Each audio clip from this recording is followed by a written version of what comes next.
Welcome. Glad you're here. I heard you got your first DUI and your lawyer sent you over to me, and my job is to help you out. My main focus is helping Julie reach her full potential. And so we're going to look at some things in your life. Here's my assumption. You're probably a pretty good person, and 99 things out of 100 that you're doing are right. But if you were on a basketball field or on a basketball court and you came off the court and I said, hey, Julie, you did 99 things right, but where am I going to focus on as your coach? I'm not sure. One thing that you did wrong. Not because I'm trying to be annoying, because I want to help, right? Right. So if you don't mind, please read out loud about understanding good decision making. We're learning about how alcohol affects the brain and the prefrontal cortex. Okay. The prefrontal cortex of the brain is the last part of the brain to develop in a human being. It may take as long as late teens to early 20s to become fully functional. This area is essential to good decision making. In fact, it is referred to as the executive functioning section of the brain. Sounds pretty fancy, doesn't it? Yeah, very fancy. Executive functioning. When we are faced with a situation that involves lots of feelings, options, pressure, and morality, this part of our brain is used to create a solution. So here's the cool part. Your best thinking occurs behind your forehead. You're thinking about marrying somebody. Okay, if I marry this guy, how's it going to affect my life 10 hours from now, 10 days from now, 10 months from now, 10 years from now? You're thinking about maybe going back to school. Okay, if I go back to college, what's it going to cost me in student loans? What's the quality of life going to be like? You know, are the benefits and liabilities worth it? Is it going to give me a benefit to make more money and stuff like that? So all your best thinking occurs behind your forehead. And the theory is about 22 years of age to 24 years of age. That's when your PFC finally kicks in. So Julie, how old are you right now?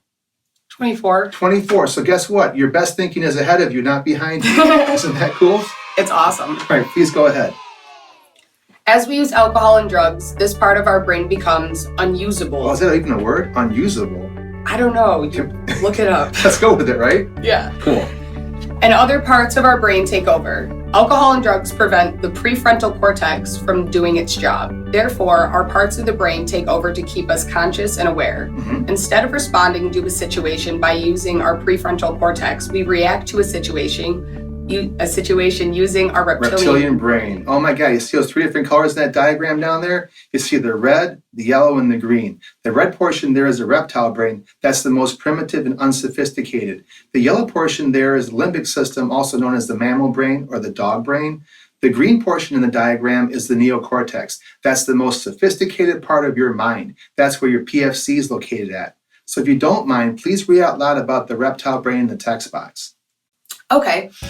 The reptilian brain evolved first. This corresponds roughly to instant gratification and selfish instincts. From the reptile brain, we gain our instinct to survive, fight, flee, gain territory, property, and reproduce. From the reptile brain, we get our most basic emotions, anger and fear. Oh my God, anger and fear, yeah, very primitive. This part of our brain is focused on short-term benefits. Kind of like playing checkers and thinking just one move ahead, very unsophisticated. Let me ask you an important question. Do crocodiles and snakes make good pets? No. Please say no. I agree with you. You please tell me why. They lack focus and discipline. Are they trustworthy? No. Are they loyal? No. If I say to you, Julie, guess what? Me and this crocodile, he's looking at me, I'm looking at him, we got some good eye contact going on, I'm bonding with this guy, I think we have a real relationship, I'm gonna put a leash around his neck and walk him through downtown Royal Oak. What would you say about that idea? I would say I think it's a pretty good idea. No, don't say that. Say it's a bad idea. It's a bad idea. Oh my God, it's a horrible idea. All right, you see my point. It can't be trustworthy, it can't be loyal, and it can't be trusted. Is that making sense? Of course. Cool. How about the mammal brain? The mammal brain, also known as the limbic system, evolved next. From our mammal brain, we get our urge to nurture, to love, and to join with others. From the mammal brain, we get higher emotions such as love. This part of our brain is focused on long-term benefits. Okay, let me ask you an important question. Do dogs make good pets? Of course they do. I agree with you, but you please tell me why. Unconditional love. Are they trustworthy? And loyal. Are they loyal? Are they Yes. trainable? Always. They can be trained, right? They're a dog. Can they express a range of emotion? Yes. Are there any stories of dogs doing heroic things for human beings? All over the world. Right? Especially in combat zones. How many stories are there about crocodiles doing heroic things for human beings? None. Yeah. I challenge you, you're an intelligent woman. I challenge you to find me a story that's legitimate on Google, where the baby falls into the river and the crocodile swims up gently and grabs that baby and brings them safely to shore. Maybe in Narnia. That ain't happening, right? Yeah. All right, how about the human section or the neocortex, that green part of the brain, the most sophisticated? The neocortex, PFC, evolved last of all. From the neocortex, we get the skills necessary to make peace between the reptile brain and the mammal brain. From the neocortex comes reason, spirituality, compassion, and logic. It includes our PFC. From the neocortex comes human intellect. This part of our brain is focused on understanding the complexities in our existence and weighing options for good decisions. Yeah, playing chess and thinking 2 and 3, maybe even 4 moves ahead. So guess what? Let's say hypothetically that you drank underage. Of course, you never did that, right? Ever. Right. I was a good let's child. say at one point you were drinking underage, right? And you show up at this party, and you and your 3 friends show up, and no one's been drinking, right? And so all 3 parts of your brain are working fantastically. Then one of your friends begins to consume 2 beers really quickly. Remember, she's a novice drinker. She's not really having any kind of tolerance. And guess what happens? She goes into what mode? The reptile mode. Mammal mode. Mammal Right, mode. she goes into dog mode, right? And so all of a sudden she's in dog mode and she's like, oh my God, Julie, I love you so much. And she's hugging on you and she's saying, Julie, you're the best person in the whole world. I want to be the best maid at your wedding. Please, we'll be besties forever, right? You're kind of like, chick, I appreciate your kind words and accolades, but you're being way too touchy-feely. Why don't you go sit over there and kind of behave yourself, right? Okay? Yeah. Now, that same girl, 2 shots of Jägermeister later, puts that yellow part of her brain to sleep, and now what takes over? The reptile. Absolutely, the reptile brain, right? Now she's like, Julie, oh my God, that bitch is talking shit about you. I'm going to go stab her with a steak knife.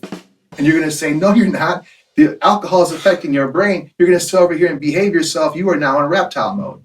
You see my point. The way alcohol affects the brain is very unique.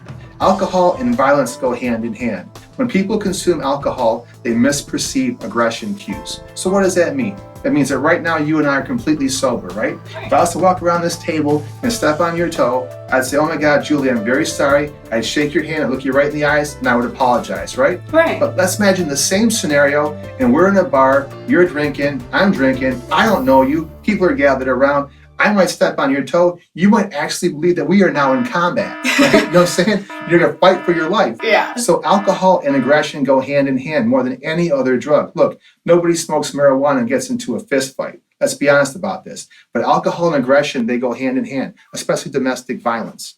So, for example, here's the thing. You were at point A, and you were drinking alcohol. And your blood alcohol level was high enough where you put those 2 best parts of your brain to sleep. But if it didn't happen that way, you would have said to yourself, wait a second, I've had a few beers too many. I'm probably over at 0.08. I better call a cab, call Uber, or call a friend and pick me up. But alcohol didn't allow you to make that decision. Alcohol put those 2 best parts of your brain to sleep, and you were at point A. And it said instant gratification. Point A to point B. The fastest way to make that happen is to drive. Don't delay. And so you're not trying to hurt anybody. You're not trying to be a rebel like James Dean. You're not trying to test the laws of D.U.Is. You're merely operating under the influence of alcohol, putting back those 2 best parts of your brain. Is that making sense? Of course it is. Is that helpful? Yes, very Cool. much so. So my recommendation from this point forward, if you're going to drink again, please don't drink to excess. In addition to that, please don't have your keys on you, because people that have their keys on them can be too tempted to drive with their car. Is that helpful? Always. All right, very cool. So if you don't mind, let's read about alcohol in the little text box here talking about ever been to a bar. Please go ahead. Ever been to a bar? Notice how drunk people act. Oh boy. The males hunt for fertile females to mate with and Oh my act God. aggressively towards competitive males. Oh Lord. Further, both genders fight for territory, status, mating access, and even more hostile when hungry. Now you know why. You are in a room full of human crocodiles. Is that even true? Have you ever been to, like, a club before? Oh, well, this could be true then, right? Well, here's the thing. No one's ever told me a story where they go, Raj, I got really, really drunk last night. I went to the Salvation Army and I volunteered for 8 hours and I ate a salad. Like, that never fucking happens, right? So when people drink alcohol to excess, what happens is they crave high caloric fatty foods. That's why if you want to catch people doing DUIs, go to your local Coney Island at about 2 o'clock in the morning, go to your local Taco Bell at 2 o'clock in the morning, because everyone's eating shit, high caloric food, and no one's doing anything Telling. good, right? And you see my point. Is that helpful to understand it from that perspective? Yes, it is. Thank you. Cool. Please continue. Let's hear about these subsequent studies. Subsequent studies on patients with prefrontal injuries have shown that the patients verbalized what the most appropriate social responses would be under certain circumstances. Yet when actually performing, they instead pursued behavior that is aimed at immediate gratification. Once again, immediate gratification. Even despite knowing the long-term results would be self-defeating. Yeah, they can say what the right thing to do is, but when they're tested, instead do what's self-gratifying and self-defeating. So basically, when a person's injured their PFC from a tumor, from a car accident, you bring them into a laboratory setting. We have all these studies where we talk about, well, how's a PFC, when it's been damaged, how's a person's decision-making get impacted? And so they'll ask the person a series of moral dilemma questions. Okay, under this moral dilemma, what's the best course of action? Now, they will verbalize the right thing to do. When they're tested in the laboratory, they don't actually do that. Let me prove this point in the little text box that begins, "Hey, drunken buddy." Hey, drunken buddy, don't take the intoxicated fat girl with the fresh revenge tattoo on her chest home with you for sex. You'll regret that in the morning. That's a bad idea. Please don't do that. Please continue. Drunken buddy says, I won't do that. That's stupid. Next day. Hey, hungover buddy, who's that snoring in your bed? Hungover buddy says, that's the drunken fat girl from last night. How did that happen? Wait a second. He told you he wasn't going to do that. So what's amazing about alcohol is how it affects your ability to verbalize the right thing to do. Here's a true story. Me and my friend were at Mr. B's pub a while back when we were about 21 years of age, right? Me and my friend, we've been working out and we're in really good shape, but he was a personal trainer. He was in great shape and he's wearing a tank top. So he's playing pool, he's looking super cool, and we're all hanging around there. And so I kind of noticed out of the corner of my eye, there's this woman walking in, got a big fat wedding ring on, high heels and a skirt, all dressed up to the nines. And she kind of lasers into my friend. She's like looking at him, begins talking to him, flirting with him, grabbing his drink, pulling on his hair. And so I'm talking to the bartender. I go, who's this woman? She's 20 years older than my friend. She's got a wedding ring on and she's being way too flirtatious. And the bartender smiles and she goes, Raj, she comes in here every other weekend. She loves messing with the college guys and you better warn your friend. I'm like, what do you mean warn my friend? She goes, her husband is away hunting this weekend. I'm like, no shit. So I'm talking college. I'm like, dude, that woman is married. Dude, that woman has a husband. Dude, that woman's husband is away hunting. Dude, there's no telling when that woman's husband's coming back. What are you trying to do? Be the new mantelpiece? Oh my God, right? So guess what I concluded? When he told me, Raj, I would never have sex with a married woman. That's adultery and that's wrong. So guess what I concluded from that conversation? That he's an idiot? He wasn't going to do it, right? I thought we were going to be safe. So 20 minutes later, I'm looking around for my friend. I can't find him. I asked the bartender, where'd my friend go? And she smiles and says, he left with the married lady. That wasn't the fucking plan. Right? So alcohol is really amazing because people will tell you, you'll be at a party one day in the future, right? One of your friends that had way too much to drink. You're going to say, hi, I'm Julie, and I've been through a lot of my life. I'm really wise. I know a lot about psychology. You've had way too much to drink. Please don't drink and drive. Right. Your friend will look you right in the eyes and go, Julie, you're really intelligent, and I really respect you. I'm not going to drink and drive. If you don't take their keys away from them, 20 minutes later, what's going on? Vroom, vroom. And how'd that happen? Because the parts of their brain shut down and That's they wanted right. immediate Instant gratification. Instant gratification. You got it. So please continue with the interpretation of this data. The interpretation of this data indicates that not only are skills of comparison and understanding of eventual outcomes harbored in the prefrontal cortex, but the prefrontal cortex, when functioning correctly, controls the mental option to delay immediate gratification. This is essential for a better or more rewarding long-term gratification result. Okay. This ability to wait for a reward is one of the key pieces that define optimal executive function of the human brain. So basically, the ability to delay gratification is one of the hallmarks of a successful person. If you want to prevent drug abuse and increase your potential, practice delaying gratification. So always throughout history, you always try to figure out who's going to be successful in life. They go into a kindergarten classroom, look at all these little kids. Okay, who's going to make the most money? Who's going to have the happiest relationships? Who's going to have the best educational outcomes? There's always been a strong bias towards intelligence. There was this myth that the smartest kid will make the most money. The smartest kid will have the happiest relationships. The smartest kid will have the best educational outcomes. But as scientists began to study many intelligent people, guess what they discovered? It's the exact opposite. Man, many of them don't make very much money. Many of them don't even have happy relationships. And many of them never even graduate from college. So the psychologist said, wait a second here. We feel that the prefrontal cortex and delaying gratification is more important than intelligence, and we can prove it. So they did something called the cookie test or the marshmallow test. They go into a kindergarten classroom, and every kindergartner gets a cookie on their desk, right? We got the video cameras running in every corner. And so basically every kid is told, okay, here's the deal. Don't eat your cookie and wait 15 minutes. The teacher was going to leave the room. When she leaves the room, if you don't eat that cookie, when she comes back, you get 10 more. For a little kid, it's like winning the cookie lottery, right? All you got to do is leave that cookie alone for 15 minutes and you get 10 more. So guess what happens when that teacher leaves the room? Most of them lack focus and discipline. Right, and begin eating the cookies. Some of them wait 5 minutes, some of them wait 10 minutes. But truth be told, 2 to 3 kids in that classroom will wait 15 minutes and not eat that cookie. Fast forward 20 years later, who's making the most money? Who has the best educational outcomes? Who has the happiest relationships? Let's imagine me, I'm in college, right? I got a really good PFC. I got my little cute college girlfriend. We're walking around, college girlfriend, and me walking around having a great time, right? And so I look at her, I go, hey, I want to see the Arnold Schwarzenegger movie tonight. And she goes, yeah, I want to see the Sandra Bullock movie tonight. And my PFC is like really good, right? And I go, oh, is that really important to you? And she goes, yeah. And I go, well, how about we see your movie this weekend and we see my movie next weekend? And she gives me a big smile and I win Boyfriend of the fucking Year award. Exactly, because you're a man. Right, there you go. All right, how about alcohol and drugs? Alcohol and drugs first affect the prefrontal cortex and new brain functions. This prevents us from behaving truly human. Oh boy.